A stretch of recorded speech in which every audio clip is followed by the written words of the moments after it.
भक्तजनों, माता बहनों, सादर जय श्री कृष्ण। मैं हूँ आपके साथ पंडित आचार्य नीलेश शर्मा।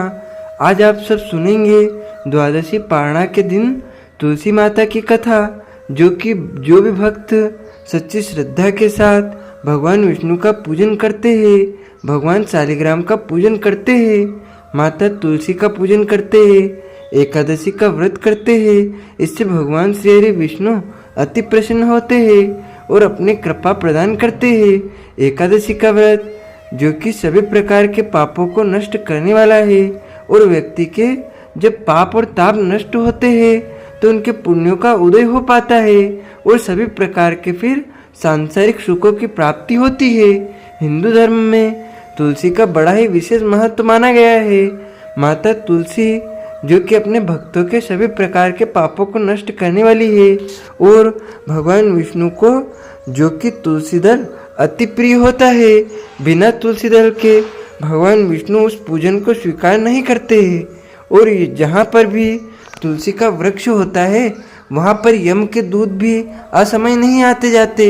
इसीलिए चाहिए कि माता तुलसी का पूजन करें और तुलसी वृक्ष के नीचे जो कि दीपक जलाएं, दीपक प्रज्वलित करना चाहिए। इससे माता तुलसी अपने कृपा प्रदान करती है। माता तुलसी का विवाह जो कि भगवान शालिग्राम के साथ प्रति विधान से, यानी कि पूरे विधि विधान के साथ कार्तिक के महीने में किया जाता है, और प्रत्येक दिन भगवान विष्णु का पूजन करना चाहिए। भगवान विष्णु के पूजन के साथ साथ माता तुलसी का पूजन करते हुए कथा भी श्रवण करना चाहिए। इससे भगवान विष्णु और माता तुलसी की कृपा प्राप्त होती है। तो आइए सुनते हैं द्वादशी पारणा के दिन तुलसी माता की कथा।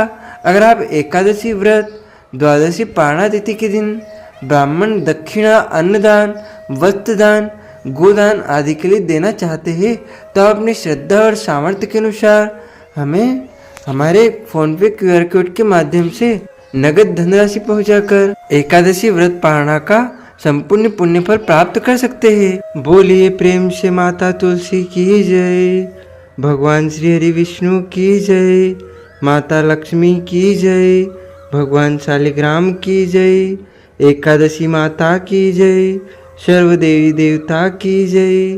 तुलसी से जुड़ी हुई एक कथा जो कि बड़ी प्रचलित है। श्रीमद् देवी भागवत पुराण में इनके दिव्य अवतरण की दिव्य लीला कथा भी बताई गई है। एक बार भगवान विष्णु ने अपने तेज को समुद्र में फेंक दिया। उससे एक महातेजस्वी बालक ने जन्म लिया। यह बालक जो कि आगे चलकर जालंधर के नाम से पराक्रमी दैत्य राजा बना। इसकी राजधानी का नाम जो कि जालंधर नगरी पड़ा। दैत्यराज काल नेमि की कन्या वृंदा का विवाह जालंधर से हुआ। जालंधर जो कि महाराक्षस था, अपनी सत्ता के मद में चूर होकर उसने माता लक्ष्मी को पाने की कामना से युद्ध किया, परंतु समुद्र से ही उत्पन्न होने के कारण माता लक्ष्मी ने उसे अपने भाई के रूप में स्वीकार किया। वहां से फिर पराजित होकर वह माता पार्वती को पाने की लालसा से कैलाश पर्वत पहुंच गया। भगवान देवादिदेव शिव का ही रूप धारण करके माता पार्वती के समीप गया, परंतु माता ने अपने योग बल से उसे तुरंत ही पहचान लिया तथा वहां से अंतर्ध्यान हो गई। देवी पार्वती ने क्रुद्ध होकर सारा वृतांत भगवान विष्णु को सुनाया। जालंधर की पत्नी वृंदा अत्यंत ही पतिव्रता स्त्री थी। उसी के पतिव्रत धर्म की शक्ति से जालंधर ना तो मारा जाता था और ना ही पराजित होता था। इसलिए जालंधर का नाश करने के लिए वृंदा के पतिव्रत धर्म को भंग करना बहुत ही जरूरी था। इसी कारण भगवान विष्णु ऋषि का वेश धारण कर वन में पहुँचे। वहाँ वृंदा अकेले ही भ्रमण कर रही थी, वहाँ पर घूम रही थी। भगवान के साथ दो मायावी राक्षस भी थे, जिन्हें देखकर वृंदा भयभीत हो गई। ऋषि ने वृंदा के सामने पल में दोनों को भस्म कर दिया। उनकी शक्ति को देखकर वृंदा ने कैलाश पर्वत पर महादेव के साथ युद्ध कर रहे अपने पति जालंधर के बारे में पूछा। ऋषि ने अपने माया जाल से दो वानर को प्रकट किए। एक वानर के हाथ में जालंधर का सिर था तथा दूसरे के हाथ में धड़ था। अपने पति की यह दशा को देखकर वृंदा मूर्छित होकर वहीं पर गिर पड़ी। होश में आने पर उन्होंने ऋषि रूपी भगवान से विनती की कि वह उसके पति को जीवित करे। भगवान ने अपनी माया से पुनः जालंधर का सिर धड़ से जोड़ दिया, परंतु वह स्वयं भी वह उसी शरीर में प्रवेश कर गए। वृंदा को इस छल का जरा भी पता ना चल पाया।